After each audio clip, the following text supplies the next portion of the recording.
Okay, so the cars have been released. It is the Coed Sport tin tops that are coming round this time, and the grid is going to be lining up as follows. Let me have a look. They're doing the 35 minutes, still showing red flag on TSL, but that will get cleared off imminently because it's definitely a green, and working their way through a good 31 car grid out there this time. I think I've got at least most of the starting drivers for this, if not all of them.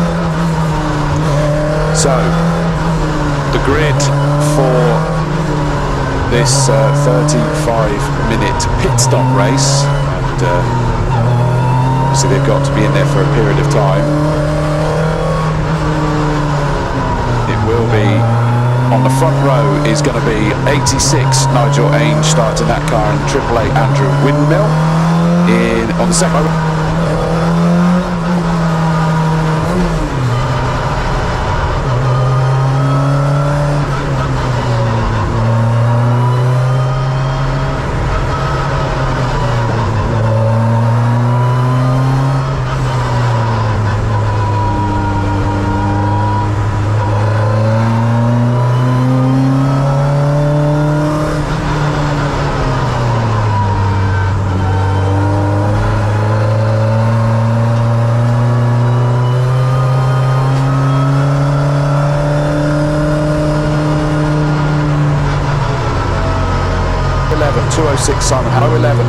Simon Hatfield, 318 Richard Bethel. On the 12th row is 112 Madeline Hubble and 37 Stephen Routledge. Row 13, 114 started by John Dunham and 41 Mark Walton. 177 Catherine Henderson and 76 Stephen Gerrard with a PH, not a V. On row 14. On the 15th row, 230 Mark Smith and 4 Mark Suggett starting that car, and finally on the 16th row, number 9 Paul McDonald. So that is the grid for the Coed Sport tin tops. 35 minutes. Only one green flag lap, I believe, that we're getting here. I think Joe Hathaway's going to be gutted. He's been doing all the rain dancing to get it rainy for when he's out there, because he's very good in those conditions. And it was. Problem is, it rained for everyone else and not for him. It's stopped now for him, so he loses out somewhat.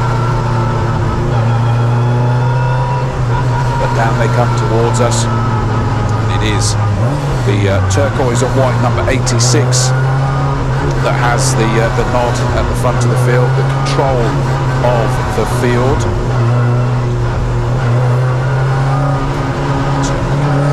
Page there, this is 86 in the next race. They're 85 this time. 86 this time, Nigel Ainge in the Honda Integra.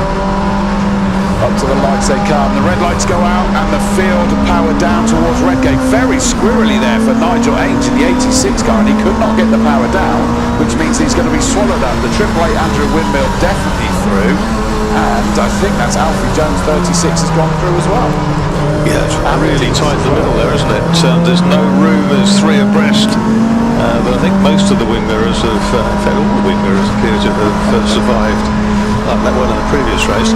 Down through the crane as they come with Andrew Windmill from Alfie Jones in these Honda Civic Type R EP3s, and then we've got the D Integra, DC2 Integra. Hathaway's about 4th or 5th, and Patworth's there in his Honda. Yeah, so he's Joe Hathaway, as you say, he's just taken the move down into the old hairpin to go to 5th place, so the pole sitter Nigel Ainge drops down to 6th place at the moment, but it squirreled in a straight line, didn't it? Yeah, it goes to show it's still slippy enough out there. As soon as you drop the hammer, it wanted to break away from it. He was saying this morning when he started racing people like John Fitzpatrick in the 1960s when he had the Cooper S. So Nigel Ainge, 81 years old. This young co-driver, a third of his age, 27. Adam Brown, I'm sure he always reminds him as well. Yeah, there were some gentle ribbing going on. So Windmill and Jones, D and Patworth, the top 4. But Nigel Ainge has go through. It's his transponder not working, so it'll go through. Yeah, yes, at the bottom, cars 3 and 86, still no working transponder, it says at the bottom of the timing. So they, with the word still there, means that they have been warned. It has been known that the timing have the right to try and go, fine, you've already been told, you've not sorted it, forget it, we're not putting you in. At least that was a couple of years ago. We've had a couple of examples like that, but maybe they're a little bit less draconian these days. It was just hundredths of a second really between first and second quality, wasn't it? It got down really close, but it ended up about 80 something hundredths of a second, 83 hundredths, was it? 95 hundredths. So I split too many hairs. I'll let you off. Oh, and there's one in the gravel. 114. Who we saw at the gravelly moment. That's John Donnington. Brought out the red flag in the qualifying. Good news is being able to reverse out. That's one of the benefits of a wet gravel track, is they're not quite so sinkable, are they? Works quite well also with a front-wheel drive car, which can claw its way back a small distance to the edge. And Andrew Wimble, the local man, goes through in the raised wheels Honda EP3 Superleggera.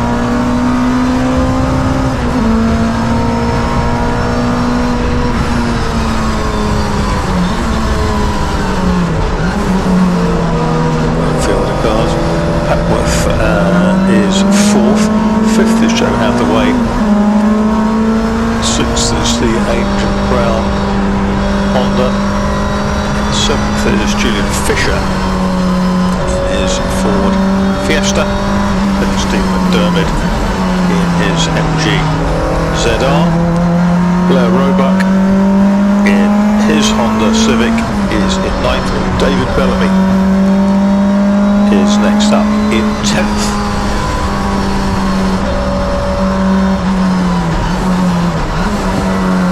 Great race going on in Hutchins, I think that was, where the sun's now sort of streaming across the damp circuit. It just makes it a little bit harder to see the colours at times, but they're tussling down through the plains, they're ending up plains now. But this lead battle, and I know you've got to call it a battle, the top three are sort of equidistant from each other on that proverbial piece of elastic, but those three have managed to pull away from Papworth, Hathaway, Ainge and Fisher.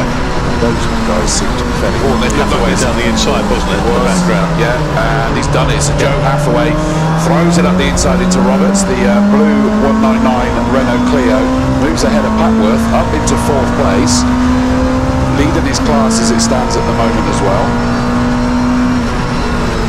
Although Papworth, is that Papworth again? He is. He's trying to come back at him down at Redgate, but looked like Hathaway possibly had the sweep around the outside, although it was still going on for a lot longer. But I think that Hathaway and the Clio just about managed to help hold the Civic off. Yeah, it's hard to tell. Here we go. Yeah, Hathaway did just about manage it.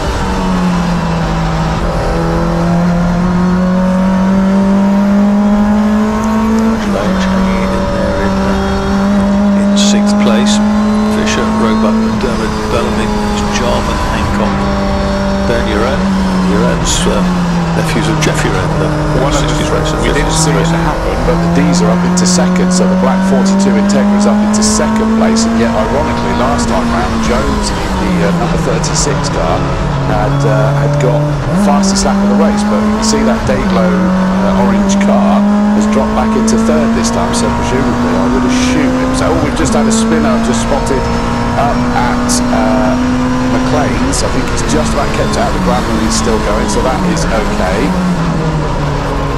But yeah, the 36 car of Alfie Jones obviously had a little bit of a moment somewhere. New fastest lap of the race goes to our leader, Alfie Jones. Fisher, oh no, Andrew Wimble. What did I say? Alfie Jones. Andrew Wimble's the fastest lap.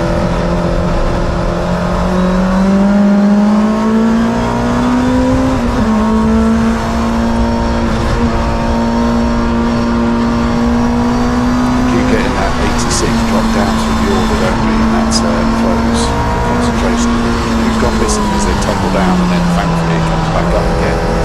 I thought that Fisher, number 20, had moved up.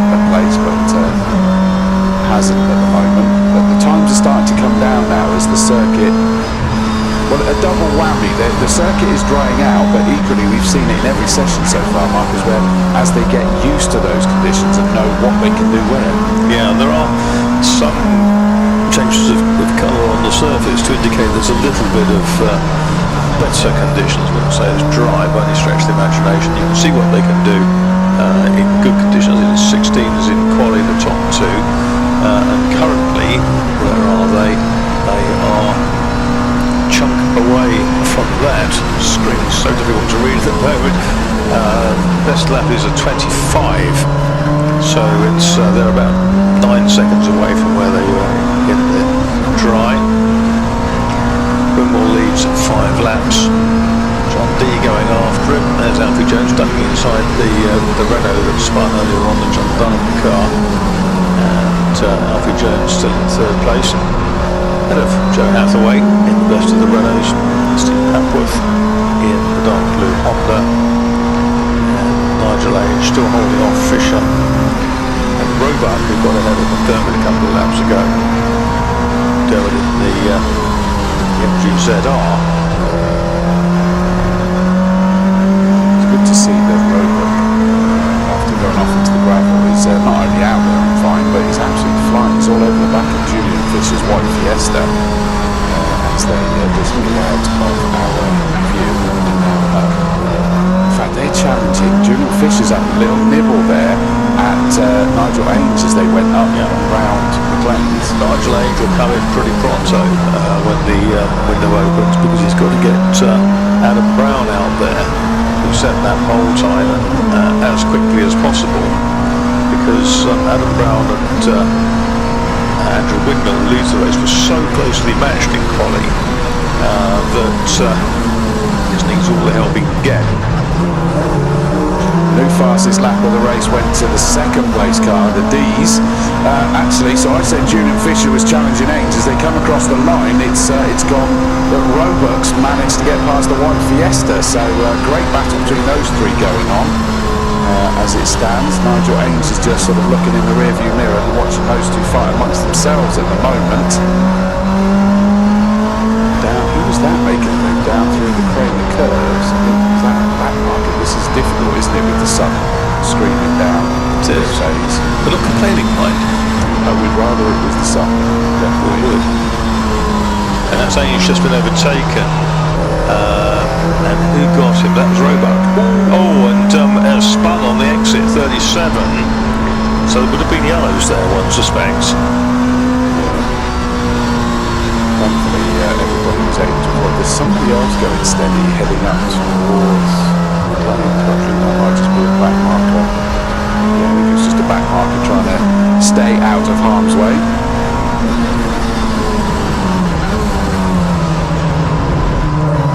Pit window open.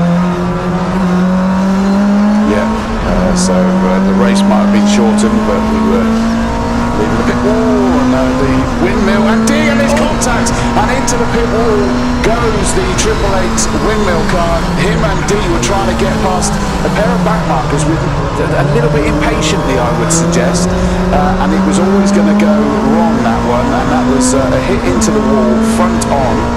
And thankfully, I thought for a minute it was going to go up on the side, but thankfully it did not do that one. And it's parked in the end of the pit lane, knocked about very badly. Yeah, which means they're not going to be able to do a pit in, pit out, are they? So, and yet the pit window is open, and we are now starting to, understandably, cars are going to come in if there's yellows down here, and it's at that window. And there may well be debris in the road down there. Yeah, there is. One of the cars go across it. That was very unfortunate. It was just a busy part of the circuit, but neither of them wanted to give an inch, did they? D and Windmill. Right. Understandably, they're fighting for the lead, but they're fighting for the lead in the early stages of a race where the pit stop still to serve. Yeah, I think it all got a little bit too tight there. But of course, once you're in a car and you've got your hands device, you can't necessarily see absolutely everything clearly around you. So true. It's kind of at the end of the pit lane does mean that it's out of harm's way. There goes the D Honda.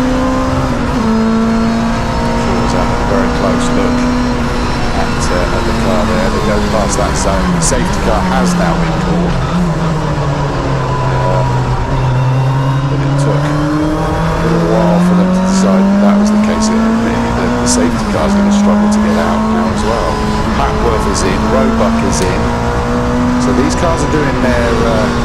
stops. The problem you've now got, the safety car is at the end of the pits, trying to... Yeah, the medical car at the end of the pits isn't there as well. The safety car's there as well. Trying to decide whether to enter the circuit. It is going to go round and enter the circuit. Tricky situation for them now. These cars that are in the pits at the moment are going to be unsure how they're going to play this one, so I've got a suspicion they're going to hold them at the end, aren't they?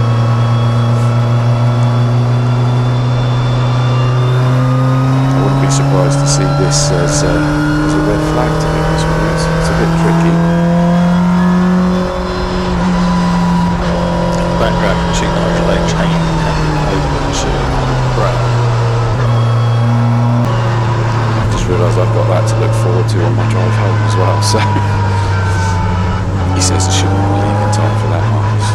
Let's not take anything for granted. Right, safety car peels out of harm's way. I'm sure why we seem to have some changes of positions on that map. Right, here we go. It's about to go green, and the D's have decided they're not hanging about at all. Green flag waves, and down they go. But it looks like Alfie Jones is trying to get a run up the inside as they get down towards Redgate. Is he going to be able to do it? I would suggest yes, although they're staying side by side at the moment on the exit. They're making their way towards Hollywood as it stands at the moment. You just see them in the distance. Here they come towards us on an angle that sun just makes it so difficult to tell. No, the D's have got it. You can tell the silhouette at least there, Marcus, even though we couldn't tell the colours. We saw Adam Brown working his way past Blair Roebuck. He's also past Steve Papworth now, and so watch for him. He's hot favourite, I would say. Dee's had a moment and he's in the gravel up at McLean's. It just overcorrected and he's trying to power through and onto the grass. So our race leader just got well out of shape up at McLean's, and it looked like it was all on his own. So what a shame. Oh, and we've got contact there. Hathaway is into the back of Alfie. Alfie nearly then collected Adam Brown. Goodness me. Adam Brown now leads. He does. He came through because I think he caught them all out.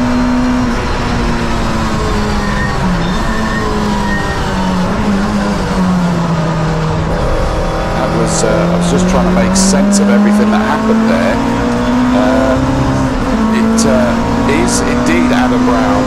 It's not showing that. There we go, of course, because they're transponder issue. So Brown's into the lead. Alfie Jones at 36 in second. Roebuck, number 2, is now up into 3rd place. What a great Right, Hathaway's 4th, Papworth is 5th, and Fisher. The D's are in the pits, so the 42 car comes into the pits. Cause or effect? I would imagine that they're in the pits because of the gravelly moment. Gravel in the brakes, gravel in the suspension, kinds of gravel in the wheels. Yeah, that was a high-speed moment up there at McLean's as they swept up there. Adam Brown now is in the lead. He's starting to pull away. Yeah, I mean he was quickest in quali, so he's worked his way through from a P6 start in this stanza. But it's very difficult because you can see it a lot of the time they're heading into the sun. They do have the cold sport strips across their windows, but you can see through the back view through the cars down past the exhibition centre area that vision is impaired. I don't envy them at all. I mean, I just think when I'm driving on the motorway in this with the sun high and sun so low, it causes me a problem. Now put yourself at racing speed with those fine lines of where you've got to... Hathaway's having a pop at the Roebuck for 3rd place. That is one of the EP3s has rejoined.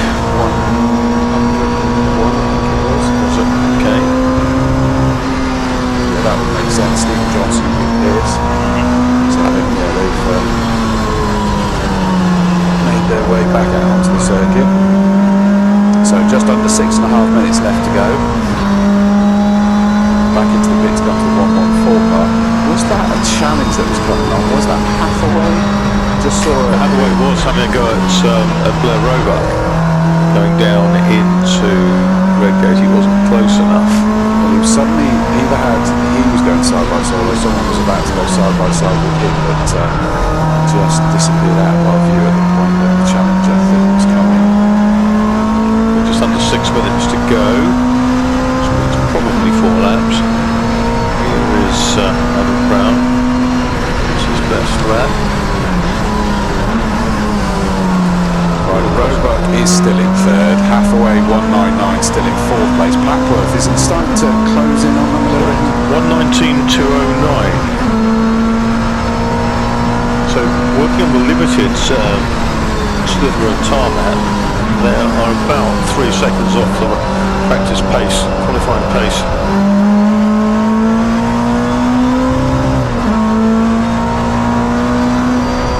Some punching certainly involved in a tussle down into the chicane, This is the other challenge now. We're saying it's hard to look out of our commentary box or across. Is that the poor cameramen are seeing probably even worse than us, because they're out there in this dazzling sun as well. So I don't envy them the job that they're having to do, and we thank the crew at Digitex for everything they've done to enable this stream to go out in very challenging weather conditions that have made it difficult for them at times.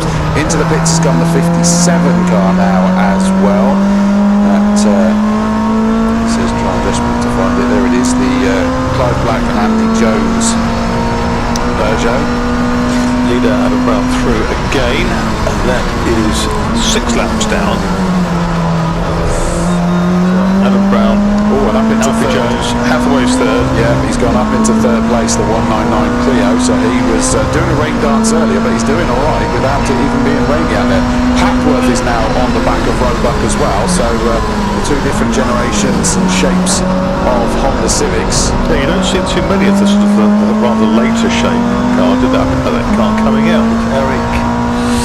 I think who? That's the second of the two, isn't it?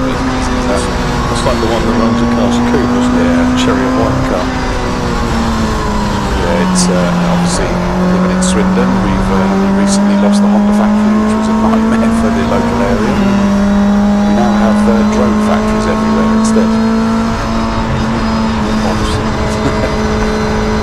But yeah, so we used to see a lot of the Civics around our area. And it's a very popular race car, isn't it? All the different eras of it. The EP3s are the most popular, aren't they? EP3 hatchback cars that you see a lot of in the Type R Trophy, things like that.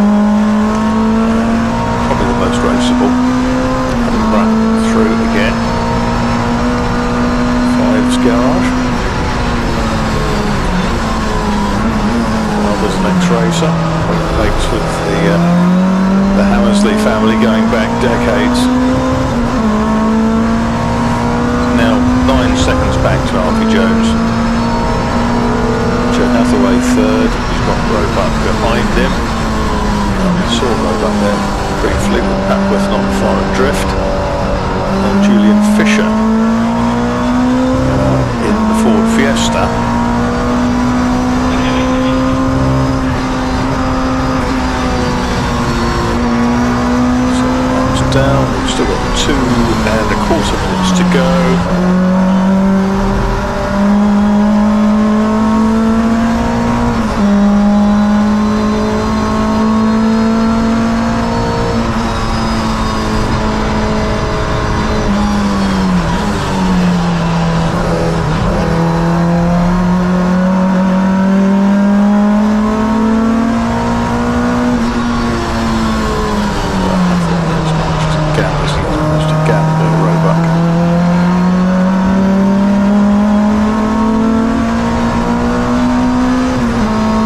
lap of this stanza.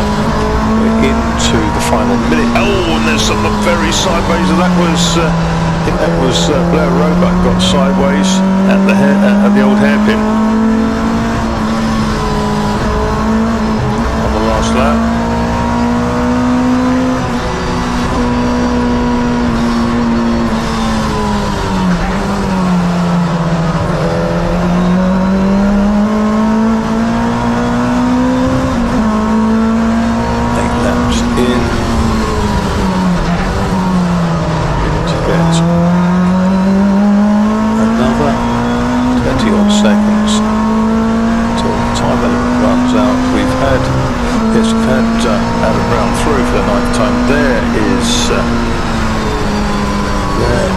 Second place, Alfie Jones, and third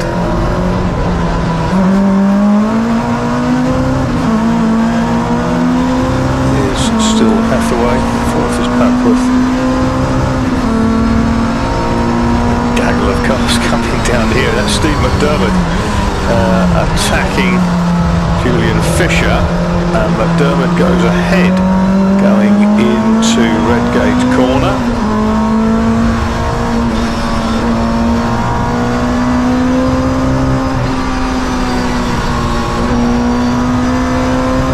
The inside, so McDermott with that MGZR is going to move up into 6th place.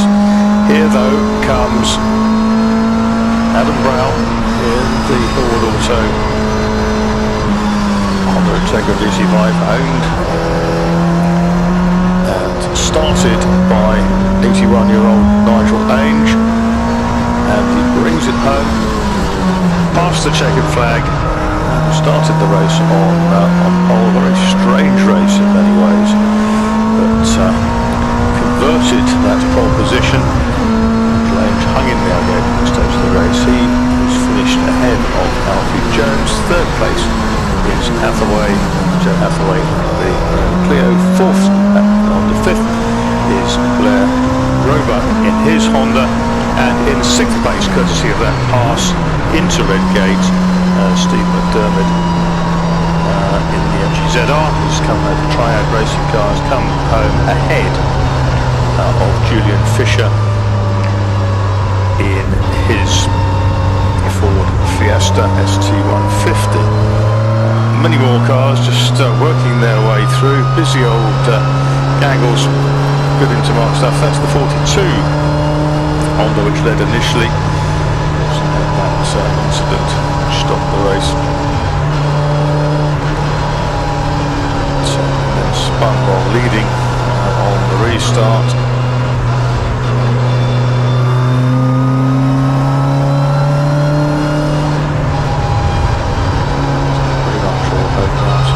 Integra, Honda Civic, cars, Renault Clio 3rd, late model Civic 4th, EP3 Civic 5th, MGZR 6th, first of the Fords, Julian Fisher in 7th, David Bellamy, the John Marlowe Renault, and in 10th place at the end of it was 318, which was the car of Robert Bethel. There you go. Brown Jones, the second class winning, 3rd for Hathaway. All the finishers. Lots of cars in this co-ord sport tin tops race, and the vast majority of them on to the end. There's still a few stragglers who may not have seen the checkered flag first time round, and nice to come shooting through on the inside. 37 came through on the inside of the Julian Fisher Fiesta that was coming into the pits, which was a bit odd, but down in the pit lane